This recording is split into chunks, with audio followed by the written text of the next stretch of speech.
Welcome to Castle of Horror, the show dedicated to horror movies and awesomeness. This week, we continue our summer 2021 Satanic Panic series with the 1970 film Crowhaven Farm. This is Castle of Horror, episode 340. Julia and I rocketed back from a marina in the mountains to talk about Crowhaven Farm. We are excited. If you haven't seen today's movie, we're going to be discussing it from the perspective of horror fans who have seen it.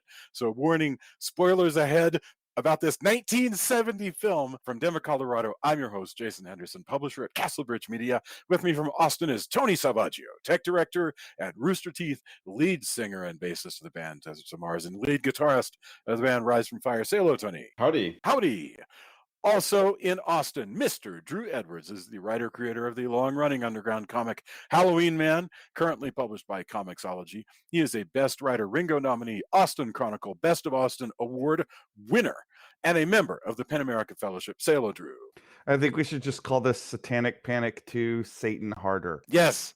I love that. We need a full poster, like a t-shirt, like, I don't know. We need swag about the Castle of Horror Satanic Panic series. I think we got thousands of listeners. I think somebody needs to let us know if you want Satanic Panic swag. And somebody can send us the design for it. Yeah, sure. While you're at it. Well, no, it's true. If you give us a design, we could have the T-shirt contest now. We'll figure we'll figure out some way to make that worth doing. And finally, also in Denver, color commentary from the person who just spoke up and invented a contest for us, Julia Guzman of Guzman Immigration of Denver. Say hello. Good evening. Good evening. Okay. All right. I have forced you all to watch this movie. This one is on me. This is a repeat sort of last year. We did Satan's School for Girls, which is, I believe, from 1973.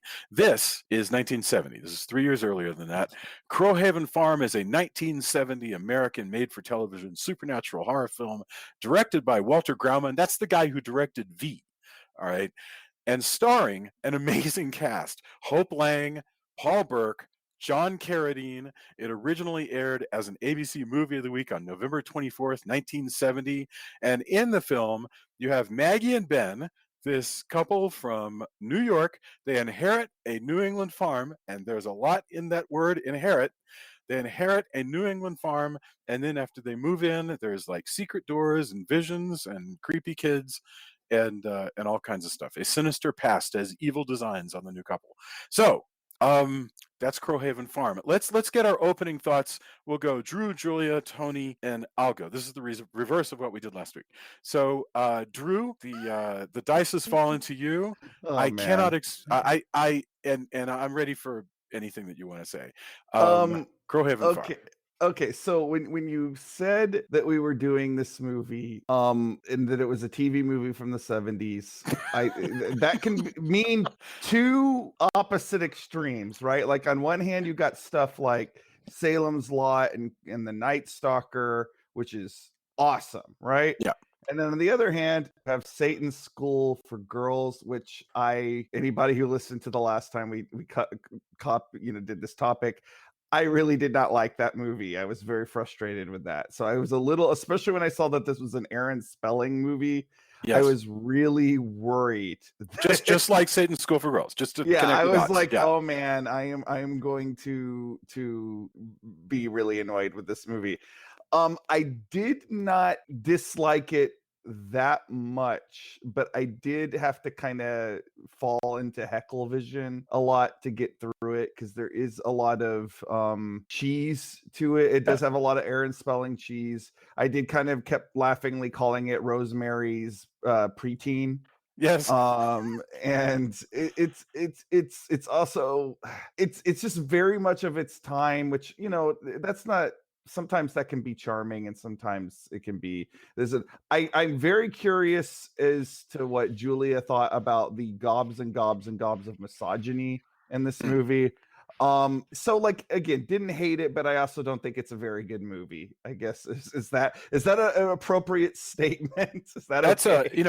my feeling. As long as we have stuff to discuss about it, if we decide that the movie has something that reflects something that we can learn something about the era, then I'm totally comfortable with us going, but it fails or but it succeeds or whatever. It's So definitely that's fine. not very scary, is it? I mean, I watched it originally at 2:00 in the morning. I think I found it a little creepy there, but you know what? Actually, it's not my turn. I don't have the I conch. think it might be scarier if you're a woman. I'm very curious as to what Julia thought about it. I'm with you there. Yeah. Julia, speak for the women, would you? Like, what's Represent all women everywhere.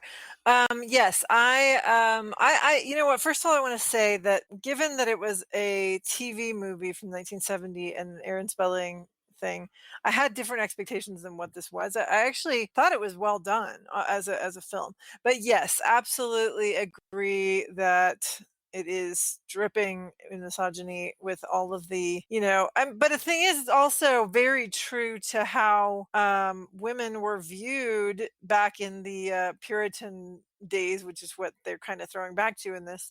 There's the whole Salem witch trials thing. Even the the name of the of one of the characters is from the Crucible. What's her name? Mercy Oh gosh, Lewis. Mercy Lewis. Yes, thank you. But so yeah, I think it was definitely saying, hey, remember when everybody thought that women had to be witches, and if they couldn't prove they weren't witches, then they would just die. But if they were found to be witches, then they would die a different way. I was like, wow, if you had a baby when we thought you weren't going to be able to have a baby, you're for sure a witch. There was just all yeah. these interesting things, but I really like a lot of things about it. I do think it's creepy. I think it's it's really interesting that she immediately remembers that something bad happened, but she's not sure what it is and she wants to leave. But the husband's immediately like, no, we're gonna stay here because I want to be able to write my book. That's Is he probably writing never books? gonna get No, written. this one's He's a not painter. Oh, he's an artist. He's an artist. Right. What were we just watching? Where you Yeah, boy, that was a husbands are different thing. shitty artists and writers in a lot of movies. This is No, it was we were watching that was something Sliding else. Doors. Yeah. Right. We just watched Sliding Doors. Yes, correct. And we'll talk about that, I guess, endorsements maybe. But Yeah. yeah, no, you're right. He's an artist he's like, this will be perfect studio and I'll be able to do a bunch of work. So but yeah, I think it's interesting. Well, we'll definitely talk more about all these different elements, but it was more better quality as far as not like obviously film quality, but that as far as a movie goes, it was better than I expected it to be. Thank you very much. Tony, I mean, by now I think you probably watch a movie like this and you're like, yeah, this makes sense. Yeah, like when I just voiced Oh yeah, I some- mean we've watched enough movies. I mean my first impression was just do you remember witches, devils, and misogyny? Because Crowhaven Farms remembers. And so will our protagonist. That needs to be the Crowhaven Farms. Crowhaven Farms. Remembers. So does our lead eventually. I'm kind of more leaning towards Drew. There's some really great bits, but this movie did not grab me, and it's uncomfortable in a lot of places. Oh yeah. And yeah, it's definitely I like watching these because it does remind me of it. Seeing media from different time periods is fascinating to me. Yeah. So I'll never really begrudge seeing something like this comes up for the podcast and like watching through it and kind of really thinking about that kind of, where we were at this time and what a movie about Satanism and witches at this time is all about. Made for TV, all of that stuff like colors it for me as far as being Apparently fascinating. it's about and, like, pilgrim costumes. Right. yeah.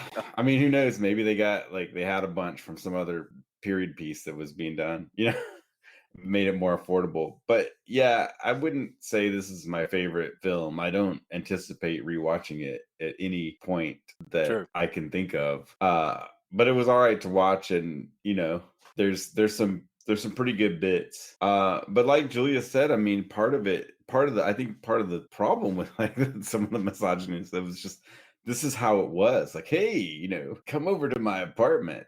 But Oh, don't gosh. worry, I won't be there this time. Pachong, you know, like what the she's married, you ass. Like, you know, just all this Well, stuff that's just like, you know, and then but she's got to just put up with his shit.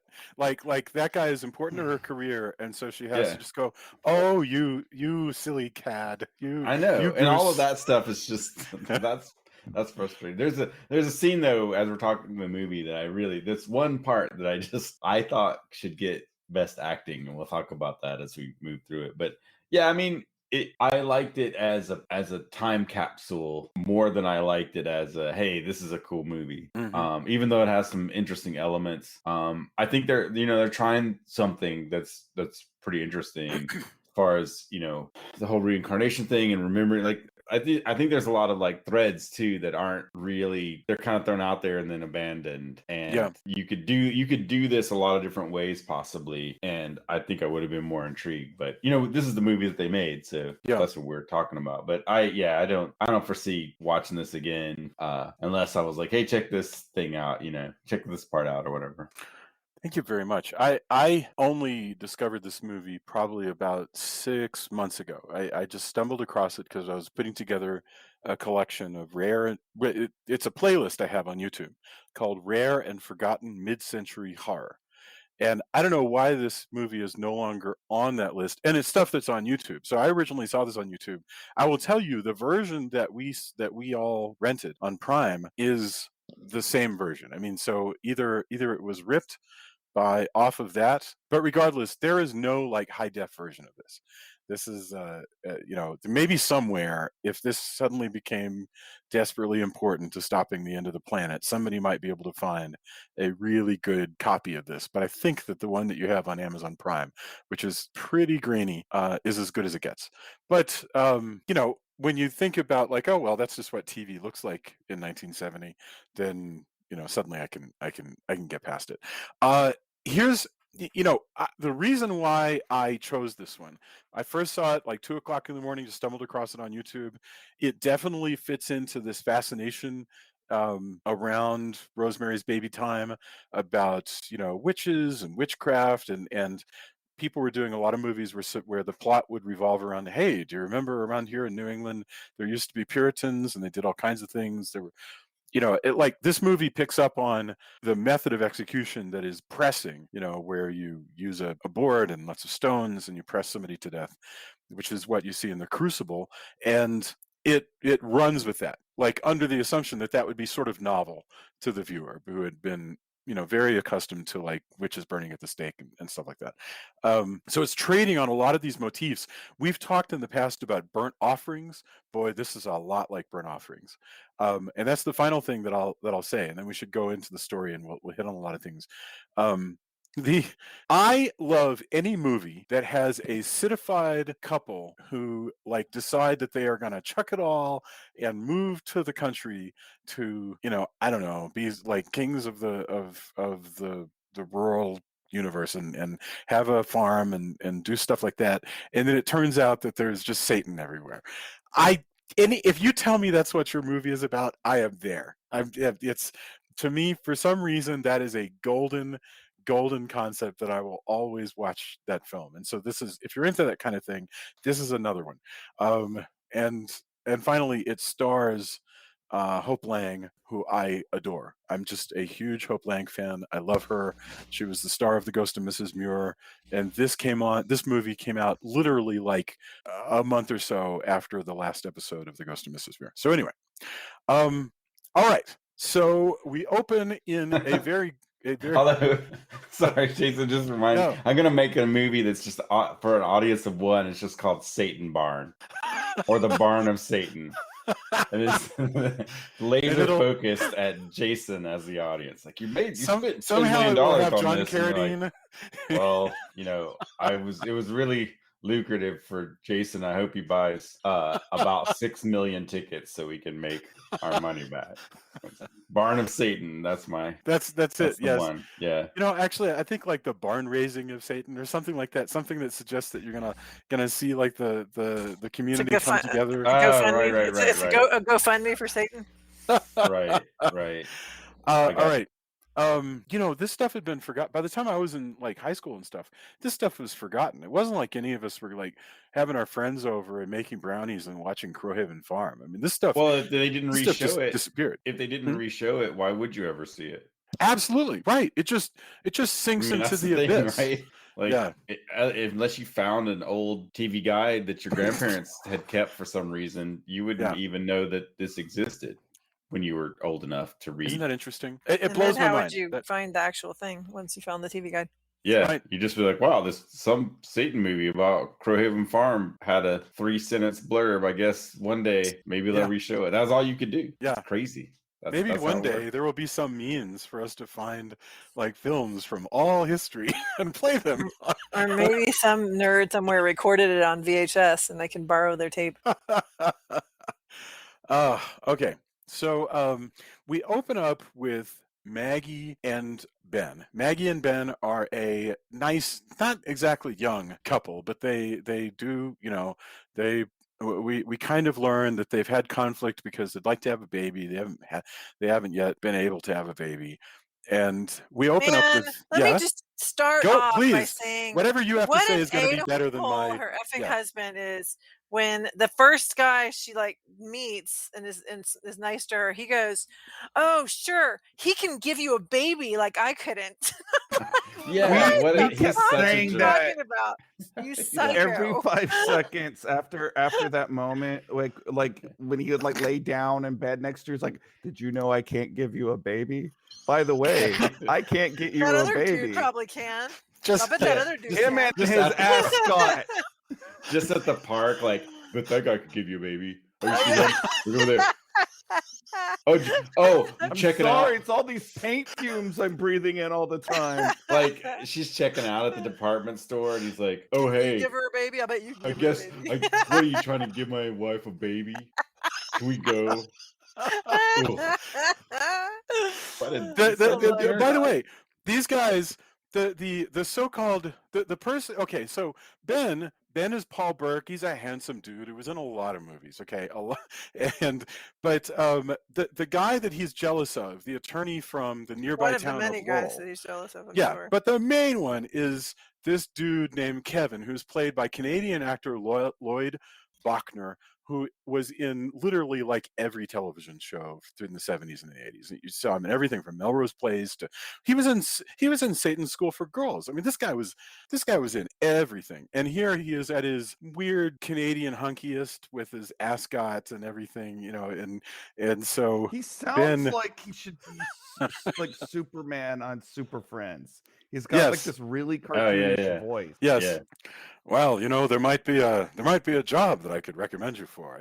Jesus Christ, and he's also one of those Woody, I'm going to steal your girlfriend types, where he's like, he doesn't remotely hide the fact that he's trying to get Hope Lange into bed. Do you guys remember that? By the way, is that a completely lost reference on you? But that was from some Cheers. There was this supposedly French guy who shows up and starts flirting with Kelly, and he tells Woody that he's going to steal his girlfriend, and Woody's just like, what? And then he's like, oh no, I'm kidding, but he's always like flirting with Kelly, and then he turns out not even to be French, which is the funniest part. He was just making anyway. I just thought that was funny that you just do that. But yeah, he does it all he does everything short of like, hey Sean, my name's Ben. Okay, Sean. Although, now that you mentioned that earlier, I think now next time I start meeting people, now that we can like talk to people and shake hands, if anybody has kids around, I'm just gonna like shake their hand and go, cool, baby giver, right? Like, nice to meet you. You're like a baby giver, right? Oh my god. Oh my god.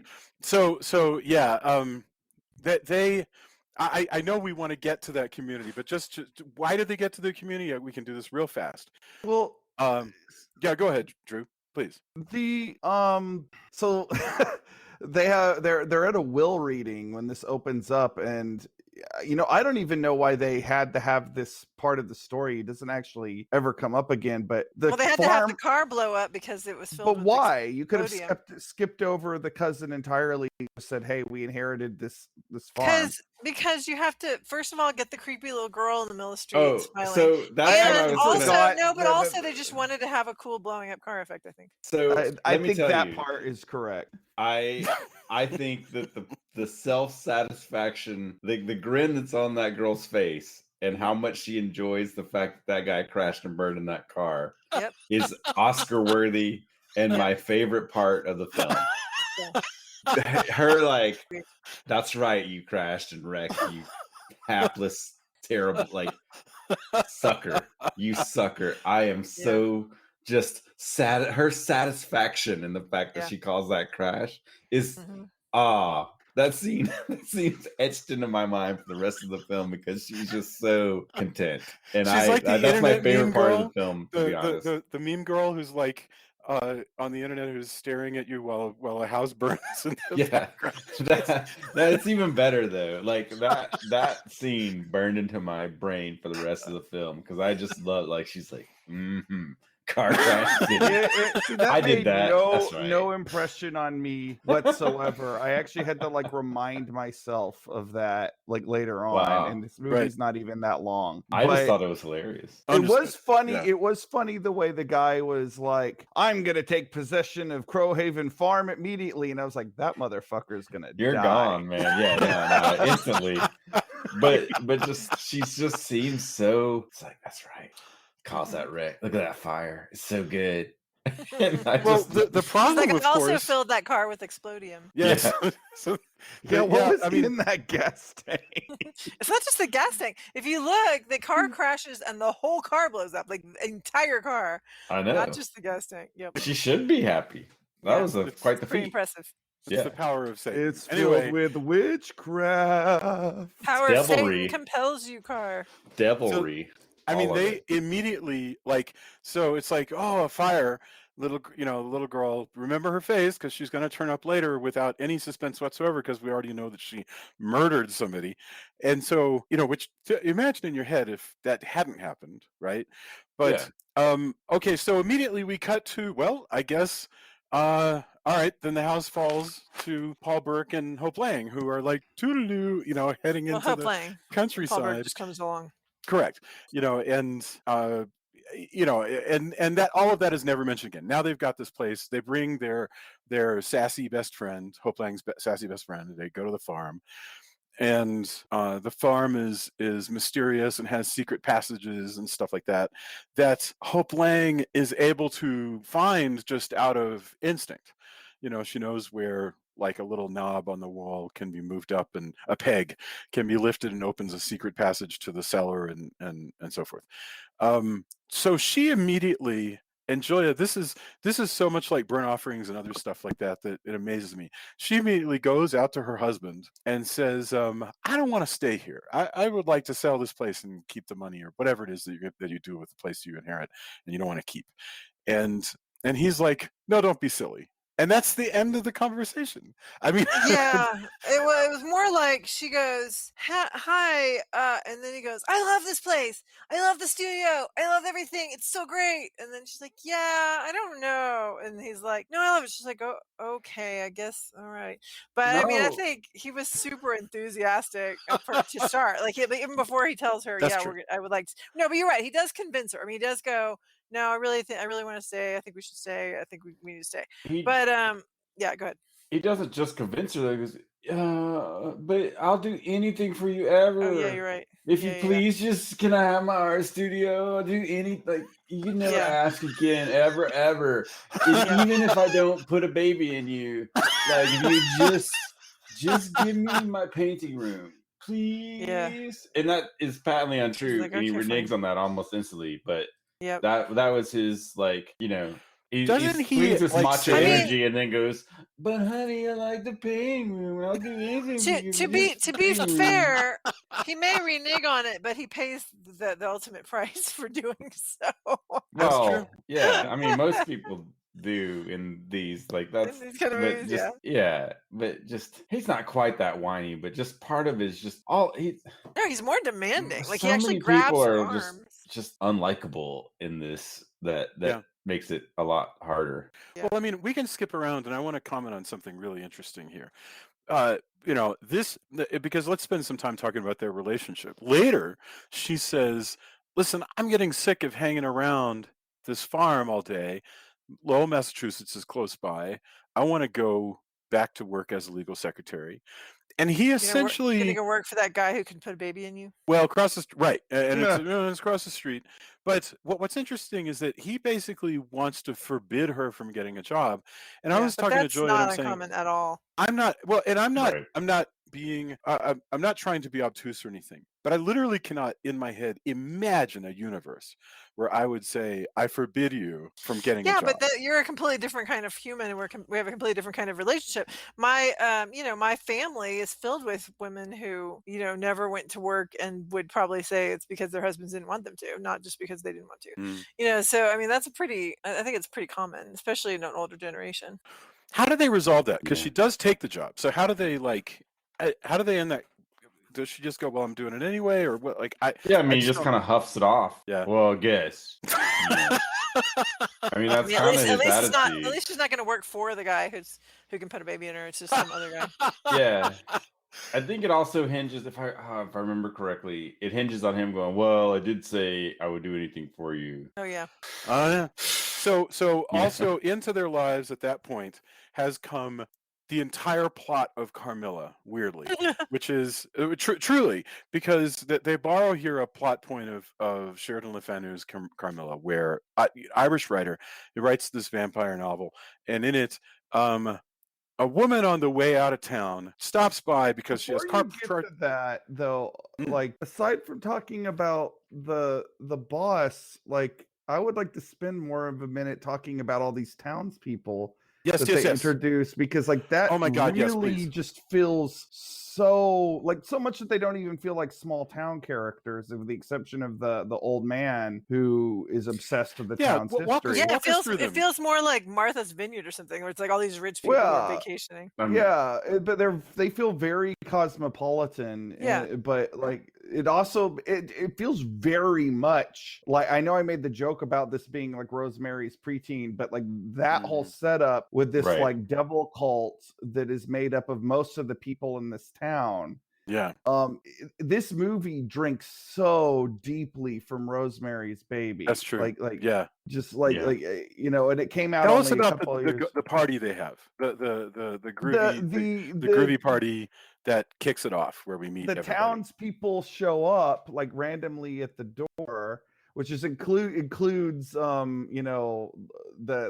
I'm gonna put a baby in you guy in his groovy Fred Jones ascot. But like it's actually more of a Hugh Hefner ascot now that I'm thinking about it. But anyway,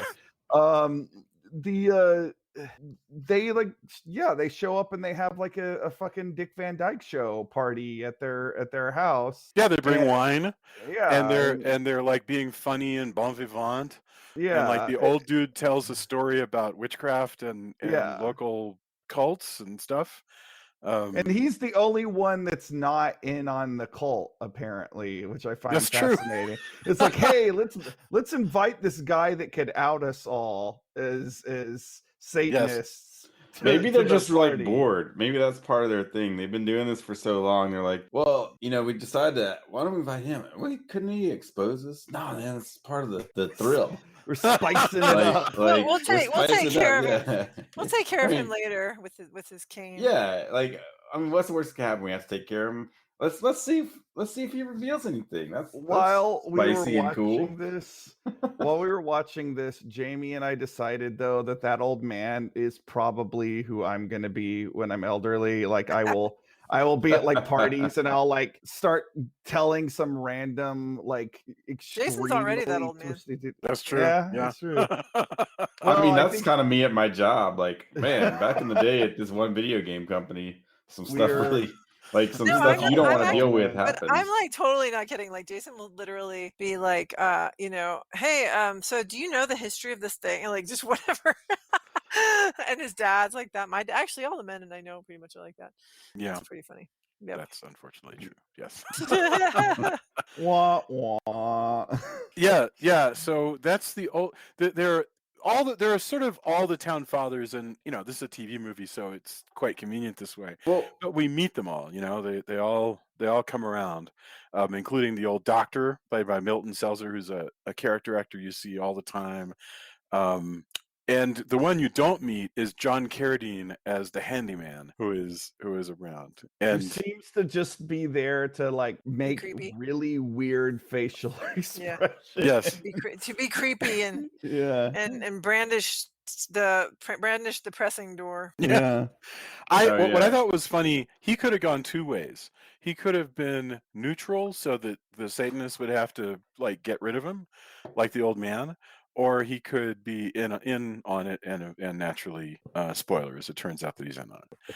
But yeah, that would make a good skit though, if it's like something else that's like a guillotine or something Right. that's really recognizable, but just keeps showing up like, hey, need help with the disposal? Like, why'd you bring a guillotine? He's just like keeps I was just bringing it. gonna- Like, hey, I heard you need a jumper cables, and he's Gonna just polish also up got the this guillotine.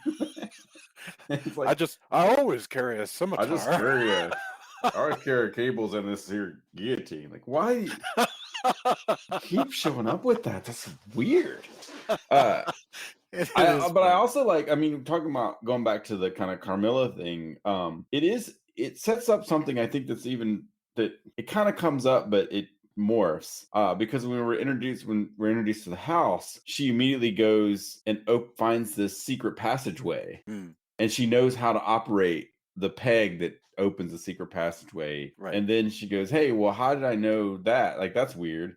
And she goes, oh yeah, well, I also knew where the secret passageway is up there and this other one. But also they just dropped that because they show it once and then it's full of just stuff that they never go back to. They don't really use the secret passageways. You're right. At no point do people go, well, isn't it weird that there's like, you just named 5 different secret passageways in this house? Like, that's not weird. That in that whole part, they keep the fact that she was remembering stuff from reincarnation. Yeah. Which, also was a big thing, that kind of mysticism of and exoticism of reincarnation and stuff like that was like, this is because the other woman's like, oh, I was a priestess of Osiris and all this stuff. She's like, don't be serious. She's like, no, I'm kidding. I'm not kidding. This is really what I remember. Which was part of that, but they, they keep. Of course, she ends up being one of the. She ends up being one of the witches, though. That's right. Of course, but the whole part of, hey, I remember this stuff. Oh, by the way, this house is riddled with secret passages. That just cool onto the plot. There are actually a number of plot elements that are raised and then not returned to. Yeah, secret passageways is one of them. Yeah, there are. In a sense, there is like, for instance, there's a whole plot point that since they have arrived here at this Satan house, Paul's I keep calling him Paul because it's Paul Burke. Ben's art is doing better. He's getting more popular, but we don't see any scenes about that. It's only mentioned later when she's listing all the things that have changed. They still can't afford to have a phone.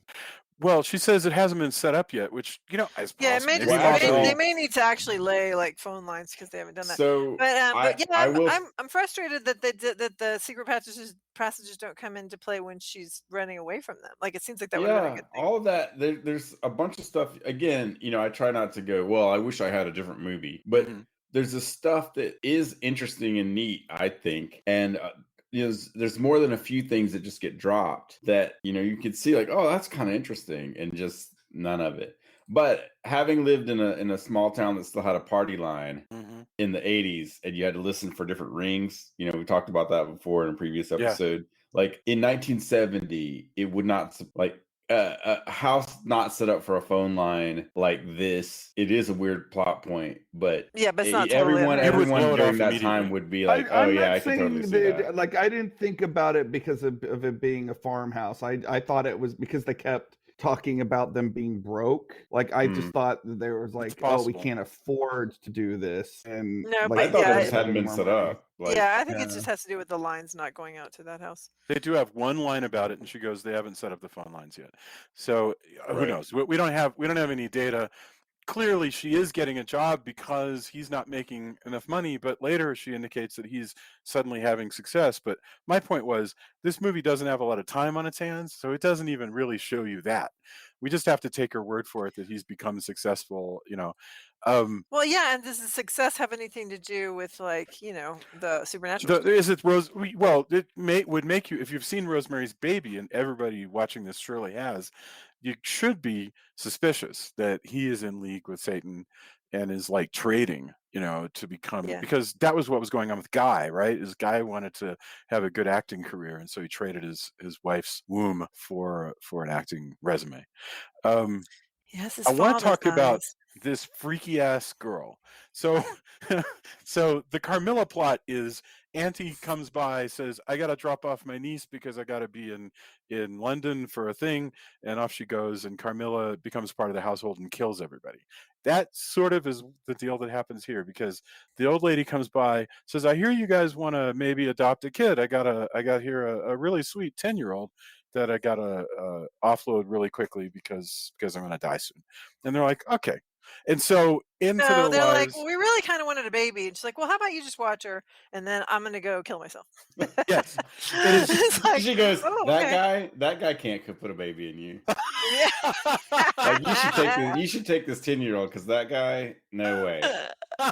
You're gonna have to You should rely on take these this 20 other 10-year-old guys he's because I pointed can out. never give you a baby. Yeah, you're gonna have to pick one of these other people, because take the 10-year-old, please. I'm about to die. Just trust me. Babies don't come out of that guy.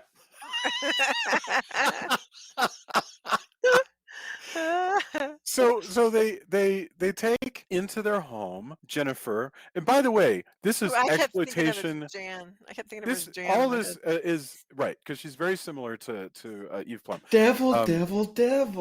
Right. She's played by Lisa Albacher. This girl is 13 years old. She's a very talented young actress. This movie exploits so much crap, because it exploits people's fear of adopting people. It exploits, like, being skeezed out about, I don't even know how to put Well, this. yeah, Julia, why don't you walk us the whole through Lolita, all the the whole creepiness? Lolita thing. Yeah, the whole idea that Oh, that got she's weird like and creepy. she's kind of seducing Yeah, Ben. Julia, bring us up to speed on that whole plot, because it is So weird, and I think you'll this handle it young better girl, than we already me. have met her before we meet her, because she's the one who stands in the because so the weird the cousin the will reading says cousin gets the house as long as he takes possession in the next 30 days, and he's like, "I'm going right now," and he drives up there, and she's in the road on the other side of the bridge, right as you cross over the sign, Crowhaven Farm, and she's in the road, and he goes, "No," and he like veers out of the way not to hit her, runs into a tree, blows up. So then she grins maliciously. So that's the first time we see her. Then we meet her when she's with this lady who says, "Hey, why don't you take her in just for while I go do this thing, and then I'm gonna go ahead and kill myself, and you'll be stuck with her." So then they're like, so then the other like doctor guy's like, "Hey, so she seems happy here. You guys cool with her living with you?" And they're like, "Yeah, fine." Yeah, it's So like, then, so now you got a 10-year-old, right? Like, you yeah, guys wanted exactly. that. Like, it's just because they go over, like, is this even legal? Can we do this? She's like, Yeah, it's fine. man, It's fine. It's fine. she's dead. She's a Like, ghost. I mean, you she's a got a witch. I mean, 10-year-old. she's a nice girl. Yeah. And yeah, so then they're like, she's like, Ben. She's super flirty with Ben, super creepy flirty with Ben. And so then when she overhears the guy that she overhears later on, like you said, the creepy guy who wants to put the baby in her says, "Hey, you can stay at my apartment because there's flooding and you won't be able to get home. I'm actually going to another city." And Jason's like, "How is he getting to Baltimore, wherever it was, but she can't get to the farm?" I'm like, "I guess the Yes. road's washed out in the farm. I don't know." So Sure, he's yeah, like, yeah, "You can yeah. stay at my apartment. I won't be there." So then later on, Jennifer overhears them saying that, "Please don't tell Ben that I stayed at your apartment." And so, of course, we believe that he was not there, but we don't know. We weren't there either. So then she's like, after that, she's got that little seed in her mind that she's going to be able to play Ben against. Yes, but tell us about the one where that same night that she stays at that Yeah, so Hope she Lange stays at the stays out of apartment. town. And so Yeah. Jennifer comes into his bedroom, to Ben's Ugh. bedroom, and goes, see, Jason's immediately got that reaction, as do all of us. She goes, can I sleep in here with you? Because I feel lonely and I don't want to be myself. And he's like, sure, I could use some company too. And it's super creepy and gross. But That's Uh-huh. one part that I thought they were going to spin it into she is supposed to be a reincarnation of somebody older or something. Yeah, I thought that too. But I actually she's had that always thought. a 10-year-old. She's So this always is a one 10-year-old. plot thing that I am kind of glad that they did drop, and I was really surprised it was in a TV movie. Yeah. But It is so yeah, skeezy. it's so like that's some again It's- going back. it's That's some interesting weird that it's- Wednesday shit that like It's playing on your. I ooh. mean, see, that how best to And to think of Ben's this. credit, he does not act at all. He actually acts like a dad would act if their actual child that they hadn't. Yeah, he's been- kind of. that they hadn't just met in Right. the last 2 weeks. He's not clued came into in the on yeah. what we as the audience are clued that this kid is acting really inappropriately flirty. Well, the And- thing is that Well, also that also- she's evil and murderous. Yeah. Oh, yeah. boot. Also, the disturbing part though is he does. It's kind of both sides though, because he's completely clueless. If he was really kind of playing into that, he'd go, I think it's probably best if you sleep in your own room.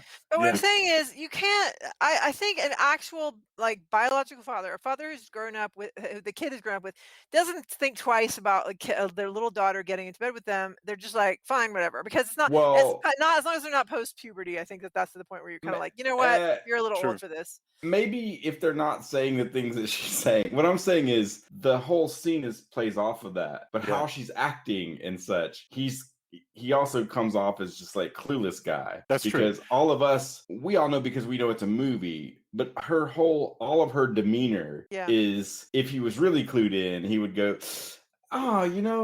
that's great, and I'm so glad you're here. But I You would really recommend think her you should for see. counseling, honestly. Yeah. Yeah, and I I would, mean, but yeah. first you would go, I just think it's best that you sleep in your own room. Yeah. Well, this 'cause is he's also clueless like about it. something. This is also something, going back to stuff about this movie, because this doesn't really ultimately add anything to the movie.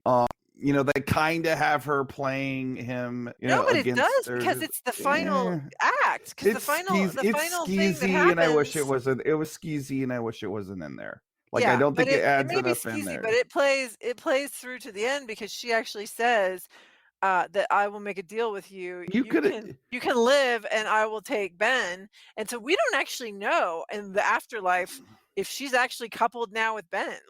We don't know what happens after he. Okay, but see, dies. that's you writing your own aftermath. That's not actually in the text Right. of the movie. No, the text is you give me Ben and you can Yeah, live. she says, I want to Yeah. grow up and be a woman and have a woman's whatever life. I thing. don't know. But it's skeezy, but the thing is, it's this is uncomfortable in a way that I don't. No, it's I super would yeah. rather- I just would rather it not be there. It doesn't add enough to the movie for me to think that it's necessary. Yeah. I just no, think I it's agree. gross. It's probably not. And I think if you were doing it today, because we are way, way more, I don't know what the word is. We don't go, anti-pedophilia.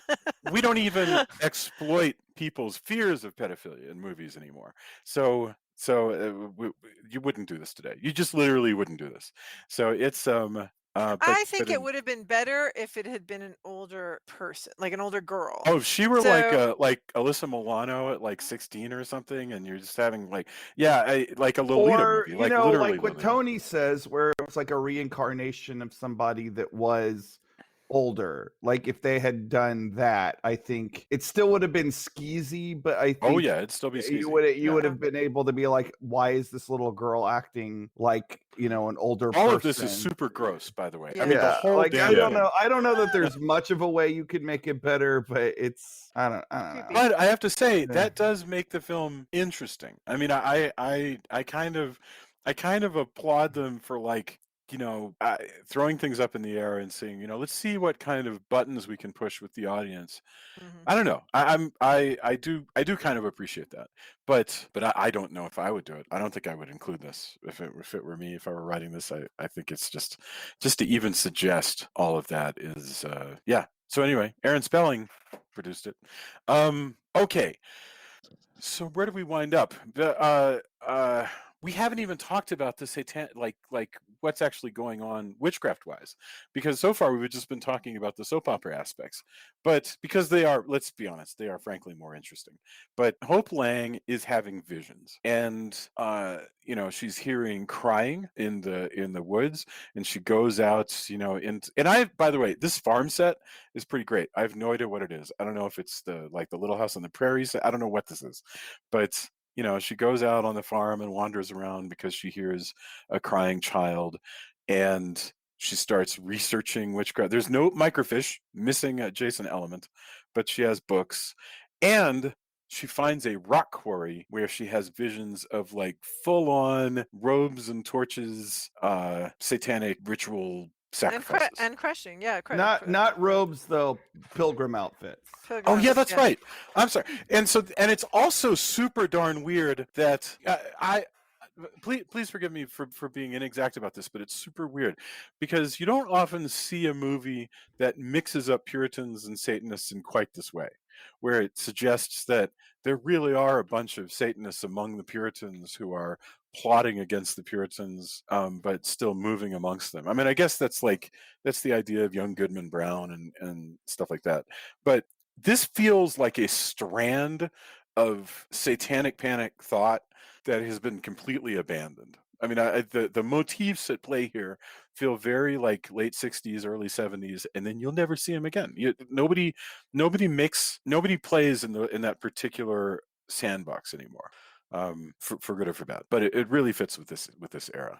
I think the whole Salem witch trials thing. I mean, admittedly, there was that TV show Salem a couple of years ago, but like for the most part, I think people don't go there as much with it in pop culture. It may just feel super dated. Like it's just not something. Well, I don't even think that it's dated. I think there's like an idea now that you're tying your sort of fantasy to like real world tragedy, and like that's. I think these days people think it's a little more grotesque. I think to do that, like. Well, and I mean, what that suggests is. Go ahead. I'm sorry. There's even a strain of thought that's saying, look, we shouldn't do movies with Nazis as bad guys, even if it's like we're beating up Nazis and saying that Nazis is bad, because we just shouldn't do stuff about Nazis. Because you're exploiting. It's exploiting something. I don't necessarily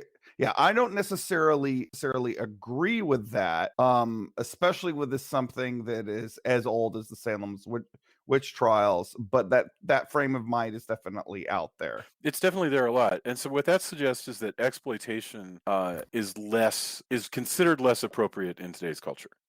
And by the way, I don't have a clear. I haven't really thought through that yet. I mean, because exploitation is a big long tradition in movies, and so you can like have a movie that exploits people's fears of doing a bad adoption. You're going to adopt somebody and get a kid that'll turn out to be a Russian monster or something like that. That's true exploitation. This is exploitation of people's actual tragedies in the Salem witch trials. But exploitation is a very important part of horror history. So I don't know where to come down on that, because it seems awfully callous for me to say, oh yeah, I know that there were great pains here, but boy, it makes for good movies. I don't know. Do you guys have any like well-honed thoughts on this? Because I really don't know where to land. I think history, personally, and look, you can come on and say that I am an asshole for saying this, and you may have a point. Personally, I think history can make really great fiction, and I don't think we should limit ourselves necessarily. So there are topics that I think you should handle a little with a lot of delicacy, like like going back to the Nazi thing. Like, I think it's one thing to do like an Indiana Jones movie where you have like Indiana Jones punching out Nazis on top of tanks or whatever. But if you're doing a movie that's like about like an actual concentration camp, you have to approach it, even if that's a horror story or a fantasy story, you have to approach that with a certain amount of delicacy. Or risk whatever, because you have to own that. Yeah, Ilsa, the Queen of the She-Wolf of the SS. I can't watch that stuff. But other people can. I don't know how to. I don't know where to come down on it, but I personally cannot watch it. It's too gross for me. This I don't know. You know, here's the thing. This is not great art. Like, I don't know that Right. anybody, like, you know, this isn't the Crucible or like the Scarlet Letter or something. Like, this is a very pulpy, kind of researched but not really TV Yeah. movie. And so, like, if you were to be like, look, I don't want to watch that because it doesn't take the Salem witch trials seriously enough, like, you'd be well within your rights. But it's also, in my opinion, a pretty harmless movie because it is kind of fluffy at the end of the Yeah. day. Absolutely. By the way, I remember when the first but what are the films about the The Conjuring. The first Conjuring came out. And say what you will about the people who are upset about whether or not it's related to the main characters and so forth. This person, I read a review that was in Salon, and his objection to it was that it didn't treat with delicacy enough the Salem witch trials. And I was like, it's hundreds of years ago. I mean, no disrespect, but I think that we can have a dumbass movie about this so far. We can have a dumbass movie about the Titanic. Honestly, it's it's a tragedy, but it's a while ago. I think you're probably okay. But that's almost worthy of a whole panel discussion, don't you think? I mean, there's so much there in this thought of whether it's okay to create a dumb entertainment out of something that at one point in the past was really painful. So anyway, there are sacrifices happening in this quarry, and so as the film sort of moves quicker along, basically, how do things come to a head? Like, several things come to a head at once. For one thing, Hope Lange discovers that she is pregnant. And once she is pregnant, they have the Satanists who are plotting against her they have leverage over her, because you can always threaten to harm her or her baby. But here's and I know how they get to the final deal where they make a deal with her. But can somebody tell? This is a huge conspiracy that even involves Hope Lange's best friend and involves murdering a guy. So Hope Lange inherits the farm, and I understand that Hope Lange, the bad guys want to do this because she is the reincarnation of this person who betrayed them. But can somebody explain to me what they get out of it? I apologize, but I don't understand what the bad guys are actually trying to accomplish. Somehow they'll be released. Their souls will be released if her soul is given to Satan, I guess, is how I understood it. Is that it? Because that's kind of what they say. Yeah. Okay. All right. I had forgotten exactly what they're they like. did. Yeah, Jennifer and Mercy Lewis got stuck because she turned. So what happened was, when she was being crushed in her past life, they said, you know what, you don't have to give up you don't have to die and give your soul over if you give up anybody else. And so then she's like, yeah, Mercy Lewis and Jennifer are really the witches. So then they get killed, and she gets to live like 62 more years. So they're like, and they get killed, and they're I guess their souls are given to Satan or whatever. And so then they're like, hey, we got to get revenge for that, because we should have had lives and you should have died. Yeah, is how I thought. Okay. And now I think they get freed if she goes to Satan. Right. So they they make a deal with her, and that is that she will be able to live just live her life with her baby, I guess, going back to the city, and she's going to surrender. Well, I'm trying to figure out, because a whole bunch of stuff happens, including losing her husband. Spiritually divorces Ben. Like, she's like, if you give me Ben by taking off your ring and saying that I can have Ben, then you can live. And so basically it's the same as when she sold out Mercy Lewis and Jennifer in the past. Right. So then, which is clever, because it means she's destined to like betray people over and over again. Yeah, but they threw in the baby that supposedly Ben impregnated her with, even though he was apparently not able to somehow. So maybe it's Satan's baby. And so she has that baby, and so now they're like, well, it's for the baby that she wants to live, because she doesn't know what's gonna happen to that baby. So so she says, okay, fine, you can have him. takes off her ring, runs off with the baby. Well, they disappear. She runs off with the baby, and he comes back from his day. Oh, this is where he reneged on the promise, like Tony said, where in the morning after she's had this baby, he's like, hey, I'm going to go do my one-man show now. And she's like, no, don't leave me. I really, please don't leave. Like, you promised you would do whatever I said I wanted. And what I want is for you not to leave. And he's like, yeah, but I'm going to go ahead and break that promise because this is more important to me than you are. So I'm going to go see you. And so then she's like, crap, now the guy with the door, creepy Carradine with the door, is going to, like, is clearly about to kill her and all that. So that happens. They take her out and they're going to press. Well, the best friend shows up to rescue her, quote unquote, but really turns out she's one of them and she's driving her out. And so that's where the bargain site. happens. Yeah. So then they do the bargain.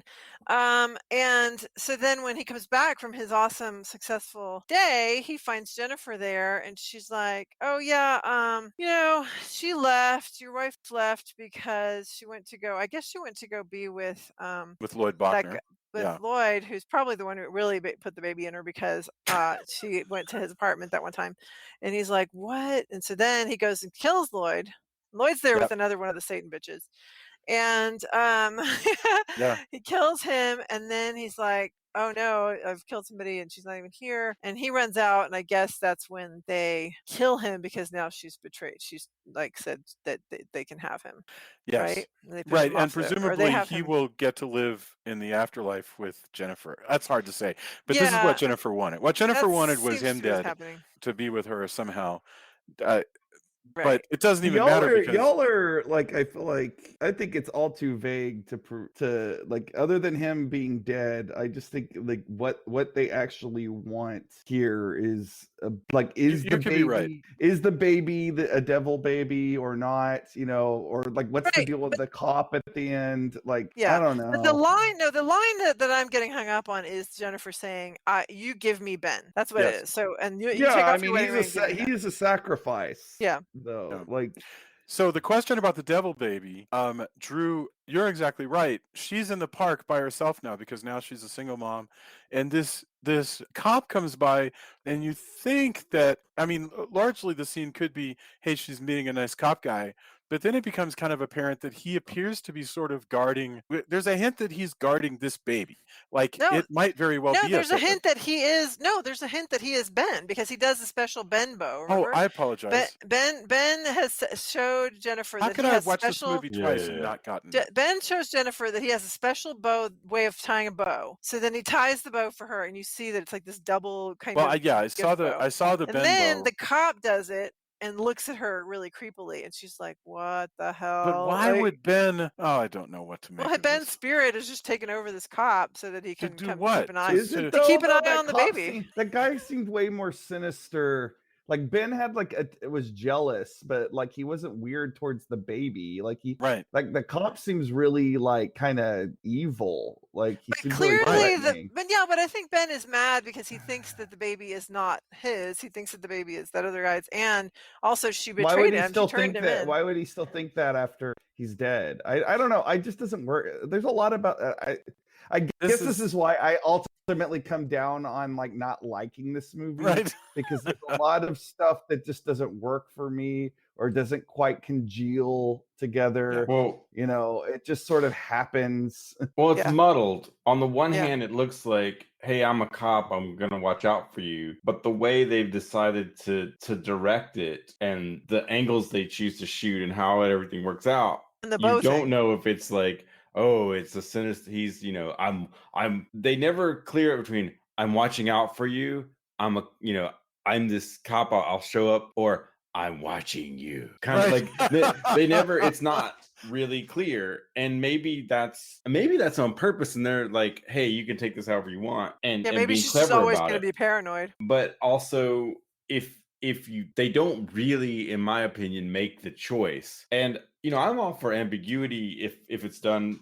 Like, if that's the spirit of it, then it's kind of interesting that they would choose to do that. But it doesn't feel like that. It feels like, well, here's what we have. Here's what we gave you. And maybe, I mean, that could be just my read of it, and that it is like, because it's kind of cool to leave some questions for the audience. to think about afterwards, like, oh, I thought he was this, and have good debates about it. That's fine. But I didn't get the impression that was what they were going for. I just was kind of like, I guess, but this might frustrate. If somebody worked on the movie, they might go, "I let that let that ambiguous for a reason, doofus," and hate me. It's hard. But it's hard to say. I have a feeling that they would not. I mean, so you're probably right, but it's probably intended to be ambiguous so that you're left with an uneasy sense. But Drew's right that it's not the most successful ambiguous ending I've seen, and that's okay.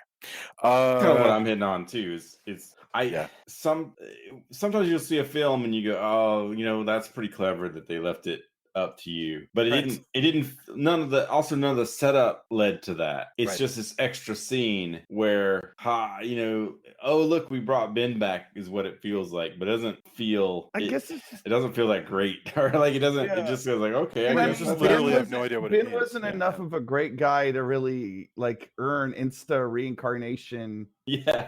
Like anyway, like I mean, I guess I feel bad for him because he's kind of just a pawn to a degree, but he's also kind of an asshole. So like it's really hard to feel sorry for him. I was never quite sure if the movie wanted you to root for Ben or not, to be honest, because like, I know it's like 1970s values, and like to a degree this movie's like cartoon. Like sometimes I felt like I was watching the Anchorman, like the like it was so in your face with like 1970s macho bullshit. But like I don't know, like as heroes go, like Ben was definitely pretty terrible. But I don't know, just so much about the. Actually, I'm gonna just this almost could be my final thought, and maybe I should say it, but I mean I don't know how. But like, feel free. I mean, I think we started with Drew this week, right? We could go straight to final thoughts. This movie I mean, are we doesn't there? require We're us talking to be about that, or go ahead. We're talking about the ending, so yeah, I guess we could get there. Often when we're talking about a movie, I will feel like that I like a movie better after we've talked about it. I think I like this movie less now. Having gone through, like I just like, I really did not like this. Like I this movie was kind of half-assed. You're 2 for 0, Aaron Spelling. Just don't make horror movies. Like, yeah, well, I guess now you have I have my list of people I'm probably I look and go, you know what? I respect this person is making art, but their art doesn't speak to me. Unless a friend tells me pointedly, like a good friend who knows my taste tells me go watch this movie. There are certain, directors or writers or whatever that'll go, I just don't think this person's work is for me, right?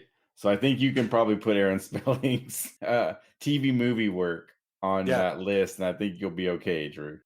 Yeah, I mean, I like Charlie's Angels. That show was fun. Like I don't completely, I guess, hate the guy. It's just, this is the second. I still say I would come down on saying I thought this was more enjoyable than Satan's School for Girls, but like I still just, it's so half-assed. Like it just, I don't know. Like, and you can't really give it the excuse of it being a TV movie because like Kolchak is a TV movie, Salem's Lot is a TV movie. Both of those are awesome. Like, I don't know. No, I mean, well said.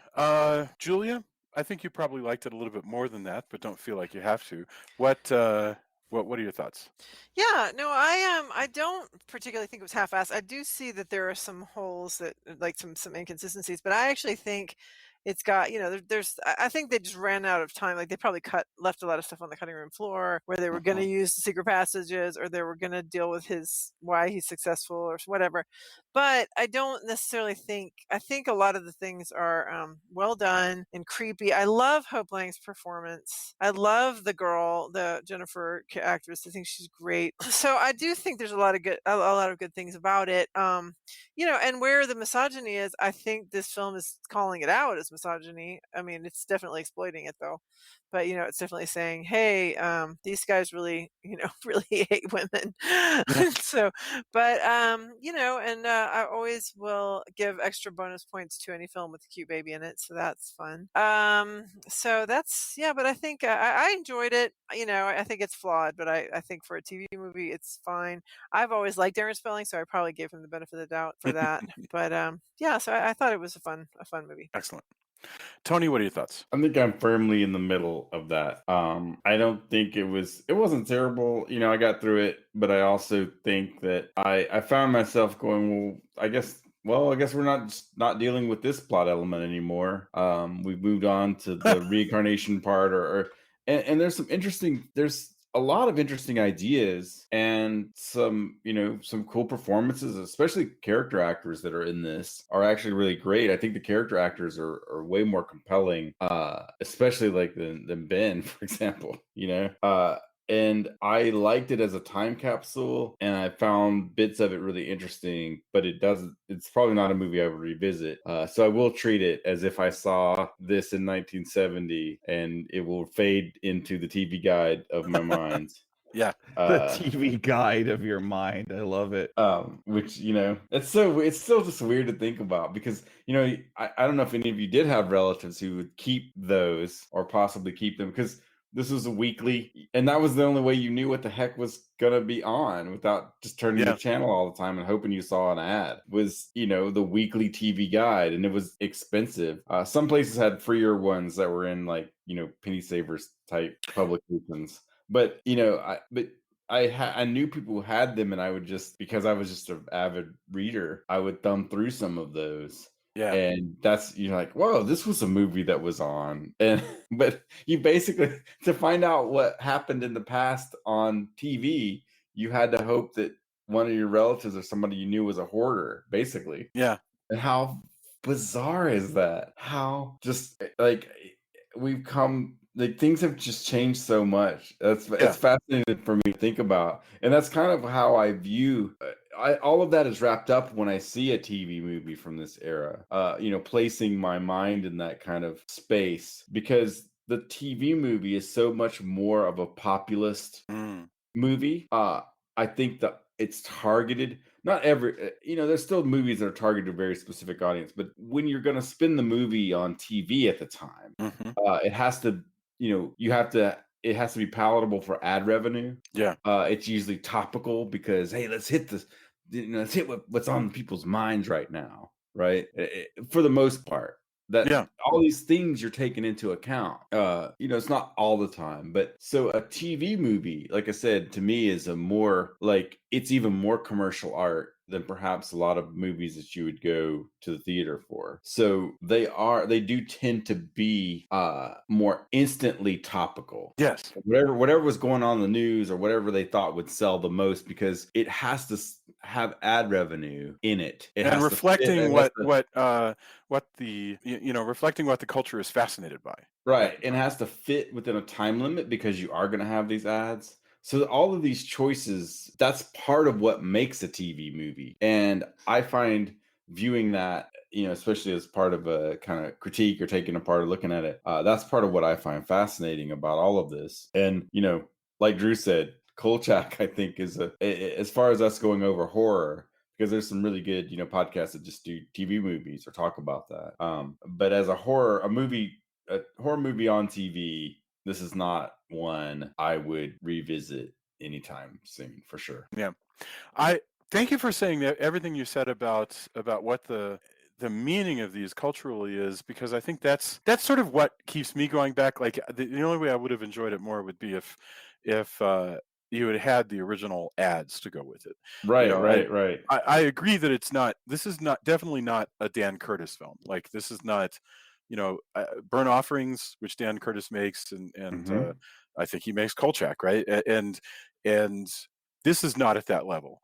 But boy, does it reflect, like, you can picture the audience in 1970 leaning forward. Hey, what do you want to watch tonight? Oh, well, Hope Lange inherits a spooky farm. Oh, well, I'm all over that. Everything. Oh, the fashion, the whole. And I also want to make sure that when I say anything like this, I don't mean to. TV movie isn't a pejorative either. No.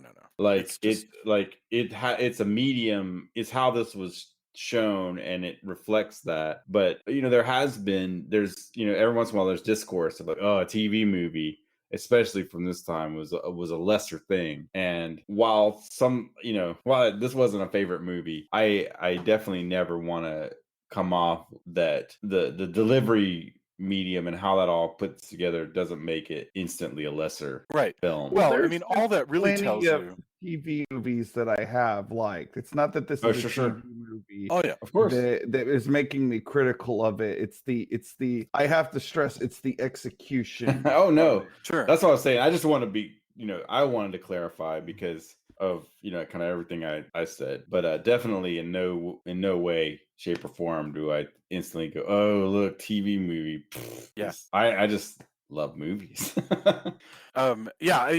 Really, the usefulness in knowing something is a TV movie is like hearing that something was, put together, on a dare. I mean, it means that the film definitely was shot on a faster schedule than you would normally have, Mhm. and at a lower budget, and under more constraints than you would have Right. in the theatrical release. That's all it means.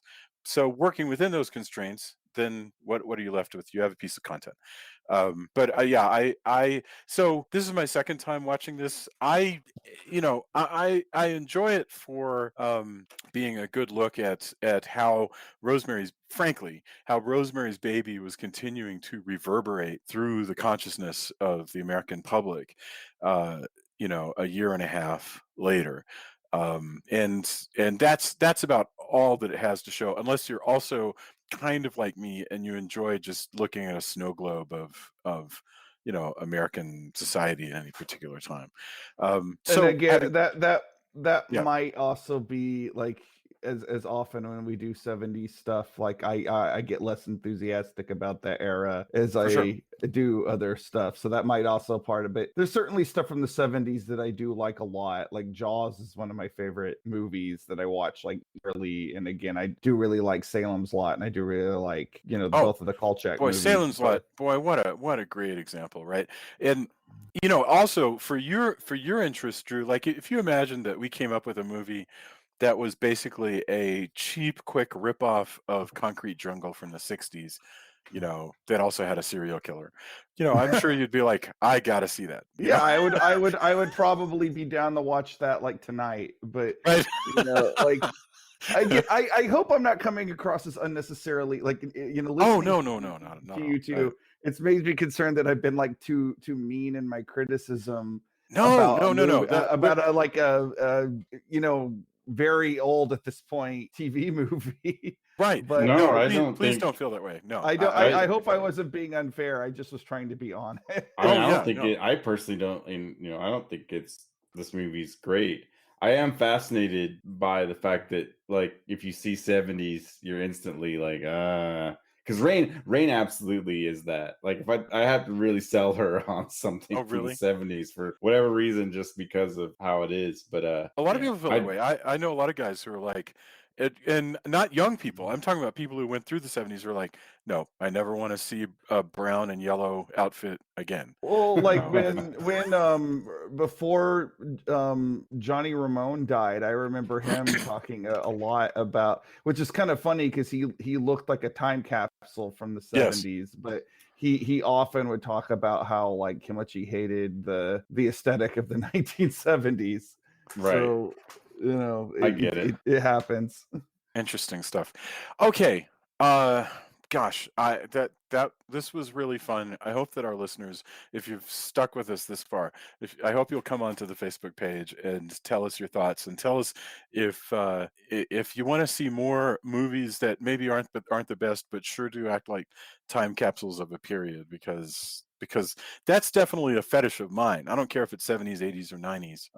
I'm always into that. And you'll note that in my brain, nothing happens after that. It's that's just the end of history. But and you don't start with the 70s. You don't start with the 70s. You definitely don't start with the 70s. True, that's true. Jason is a classic rock radio station. Right. Yes. All right. let's get endorsements. I would love to know, like, if you have anything that I know that we've all been busy as heck, and it's hard to find stuff to endorse when you're like super duper busy. So I'm sensitive to that. But I want to know if you have anything you would like to endorse that you've been watching or that you recommend. So, Mr. Drew, what do you have going on? What would you like to share with us? So I actually have endorsements this week that are coherent because I have slept now, as opposed to last week. I think I was a little rambling in my endorsement. Well, I wasn't even really an endorsement. I was talking about my crowdfunding efforts again. But now I've slept more, and I can tell you about some stuff that I have been into.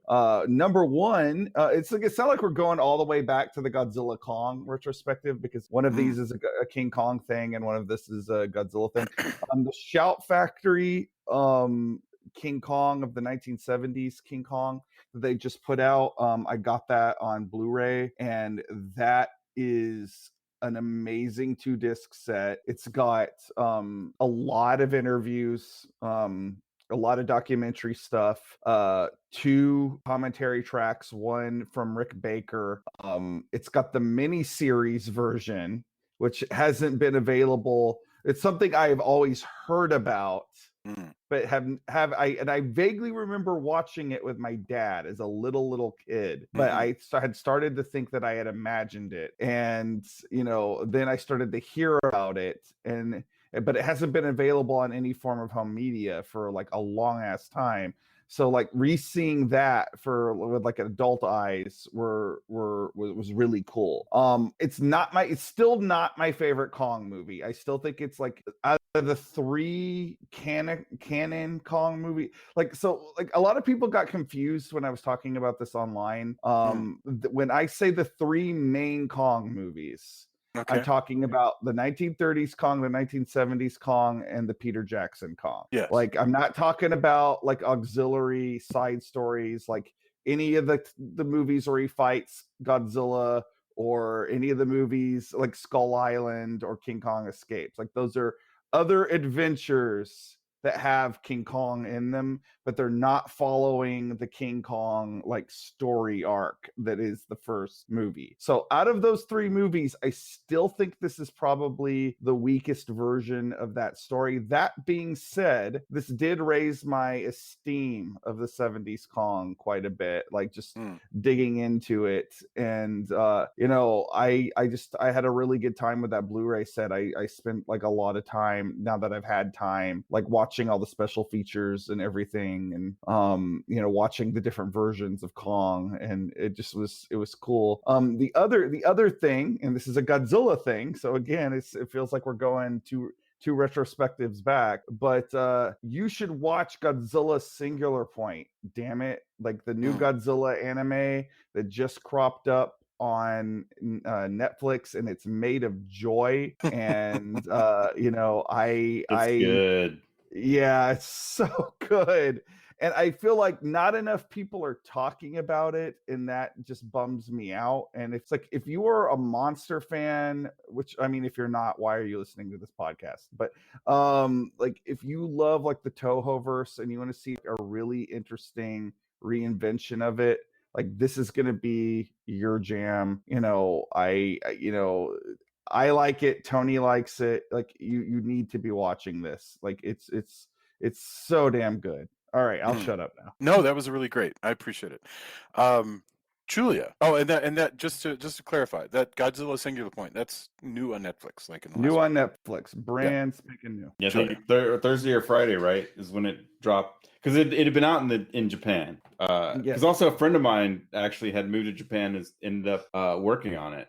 He'd worked on Ruby before. That's how I knew him from work. But he had to keep things pretty tight. But he had seen it, and cause he was working on it, I was kind of jealous. But yeah, it just dropped like this past week, and it's solid. Sweet. Julia, what do you have for us?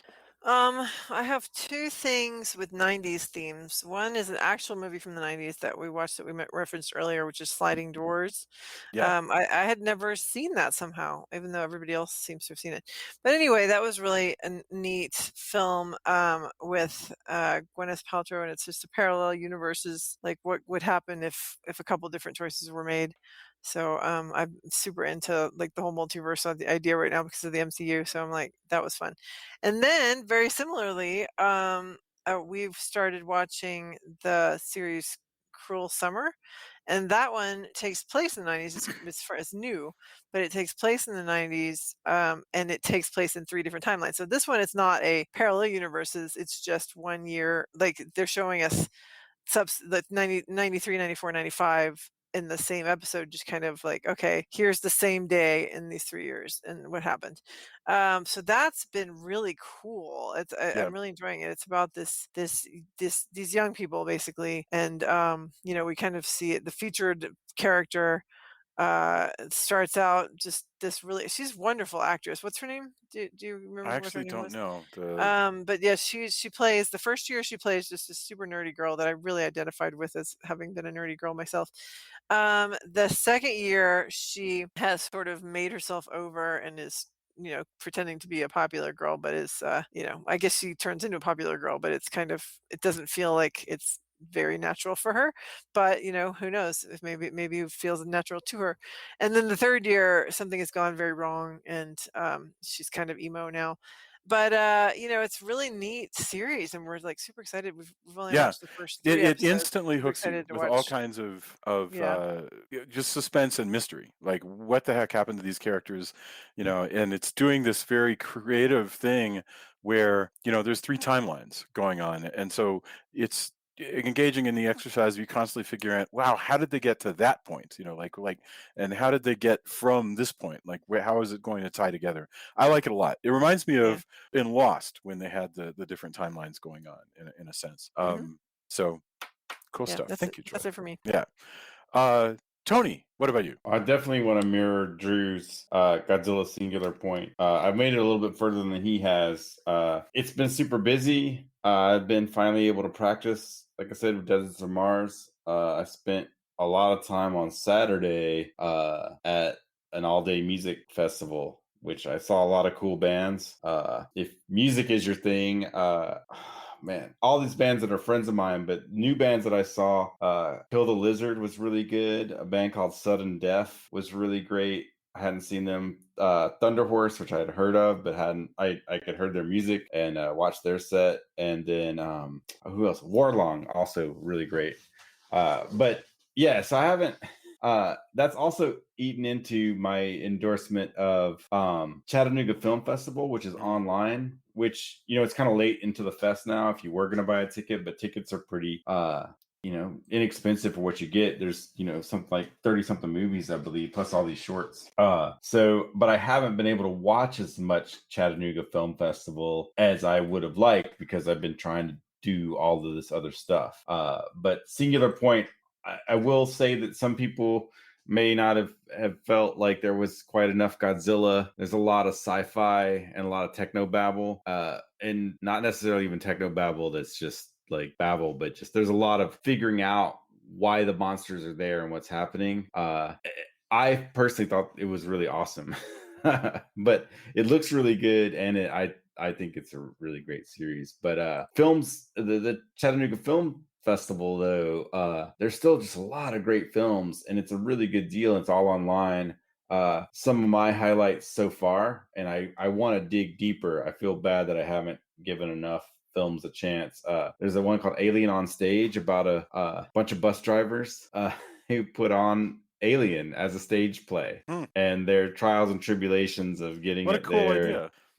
It's really, and it has just so much heart. Like they decided to do this.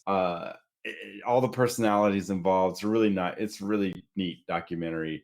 There are films by Steve Barquette. One is The Aftermath, and another is Empire of the Dark, and they're definitely kind of late night Corman style movies, done with a lot of heart and a lot of passion. Maybe not well loved enough, but they have a lot of bits. In fact, Empire of the Dark would have fit. I wish it was readily available I think it's not on Prime anymore, but it would have fit in our Satanic Panic. It would have made a nice, good core mini B movie, Satanic Panic movie. So what else did I see in there? Our friend Kayla Denise has her movie Woodlands, Dark Days and Bewitched, A History of Folk Horror, which she wrote and directed, and has a lot of people involved. A lot of people were involved in getting this out, and it's in the festival. And she's an excellent writer. Has taken, I wish more people were into her work because she's worked really hard. So seeing a friend's movie, it's put out through Severin Films, who's always doing cool stuff. I've definitely, it's one of those things where I know her and I know her writing, and I haven't seen it yet. I need to catch up on all these movies, but I'm looking forward to that, and it's really cool to see her movie at different festivals. But yeah, I really, last year Chattanooga Film Festival was one of my favorite. You're dealing with all this stuff, and we're in lockdown, and things weren't so great. So Chattanooga Film Festival for me last year was, hey, I'm just going to immerse myself in movies for a little while and kind of shut things out. And I was really pleasantly surprised, and I was extremely happy. This year happened at just a weird, crazy time for me. I don't know, but I plan on watching a lot of movies late at night. So hopefully I get some sleep over the next, it ends, in a few days, but I think Tuesday, if I'm not mistaken. But yeah, I do recommend it. And they put on a great show, and they had secret screenings. Like they really want the festival experience. Grady Hendrix had a panel. Oh, really? Yeah, and he's he's just so great. So I again, it's later on, but if you have some money and want to spend a few days watching a lot of genre film, that's there. And there's a few more. There's a few more things happening. So yeah, but those are definitely my endorsements for this week. I'm just happy that Chattanooga was able to do it again, even though I haven't been able to see as many movies as I want, which is that's a good problem to have, right? Like I'm so busy with life and everything that's going on, other things that I enjoy, that I can't also watch all these movies and watch Godzilla and watch some other movies. That's definitely, if only that was our problems, that would be excellent. Oh, also one that was pretty funny is another movie called He's Dead and So Am I. But if you look up Chattanooga Film Festival and look up, and there's a films tab, it's CHATT filmfest.festivity.com films. You can see all the stuff and see if there's if you want to buy a badge. It's pretty cool. Thank you. I love Grady Hendrix, by the way. He did the Paperbacks from Hell book. Oh, he's so good. Yeah, he's doing one for he did a panel on one of his newest things, Final Girl Support Group. Oh yes. I haven't read that yet. I really want to read it. I haven't had a chance yet. Well, he's good. I mean, the thing is, if you know Grady and you talk to him and you get his vibe, if you pick it up, it's gonna be solid. Oh yeah. So that's I guess that's also a side endorsement is Grady Hendrix in whatever he does, I think is going to be pretty cool. No, and really, I think he's a really rad person too. So I've interviewed him like 3 times, I think. He's great. He was on a panel that we did at Castlebridge. I mean, so yeah. My endorsements were Julia's, so I will not bother to add any more to that. Jason, remember another thing I saw just for Jason. Arrow is putting out a set called Cold War Creatures, 4 films from Sam Katzman that has zombies of Moratau. Yes. And so all I could think about was, Jason, this is the box set for you. That somebody is actually releasing a new Blu-ray of Zombies of Moratau that blows my mind. But not just that, it's like art cards and all this, like posters and Jason, I thought you were gonna endorse one of the Jason Statham movies that you watched in theater. Oh well, Wrath Wrath of Man. Well, I mean, or I or F9. You saw both. I well, didn't know. you're right. He does show up. In so it's so weird. No, I you know guess what? you're- I I'm going to guess he does. endorse. I'm going to just endorse going back to the movies. Honest as a heart attack. I haven't yet, but I need to. I've got my AMC A list cranked back up, and it now means default. If I got nothing better to do, I just go down to the movies. I mean, it's fabulous. You know, I like the AMC A list, but I mean, Alamo has a subscription service. I don't have an Alamo anywhere near me, but you know, I just love it, and yeah. So I went to see Julia and I went to see Jason Statham in Wrath of Man like earlier in the week, and a few We by days the way, we later. do have an Alamo near us, but it's not open. It has not opened. I don't even know if they're gonna reopen. I hope they Yeah. reopen. I really too. do. But so Yeah, far, the ones Alamos here in Austin have reopened, and I haven't been. Not at first, kind of like purposely seeing how it would all go, and now it's just I haven't had time. But I do. There are some movies I really plan on. I kind of hope to go see In the Heights with Rain, but I don't know. I don't know if we're gonna do that. I don't know. I don't know what the first movie I go see will be. I've got to figure that out. But I do plan, because that used to be my thing, was if it's late at night and Rain's asleep and it's not a podcast night, the Alamo's close enough that I would just go, oh, is there a midnight movie? We have Plonk, tickets and I for was there, Black yeah. Widow this week. We're super excited about. Oh yeah, that might be one of the first ones. Even though that's not my favorite of the MCU characters, seeing that on the big screen would be cool. Yeah. All right. Well, that brings us to the end of this week's discussion of our Satanic Panic list of films. What is next week? Let's see. I'm Castle of Horror upcoming shows. I'm consulting the crystal ball as we speak.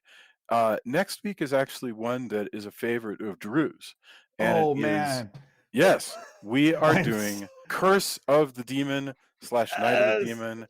This is a film we've been meaning to discuss for years and years. So we'll be going from 1970 all the way back, I believe, to the 50s, right? Oh, I'm so so happy right good. now. I am super glad that we're gonna get a chance, because 1957. So this is gonna be really, really groovy. So great. Everybody be excellent to one another. Come onto the Facebook page. Tell us what you thought of this episode. We would love to discuss more, and we will see you all soon. Bye, guys. Night. Night. Night. Night.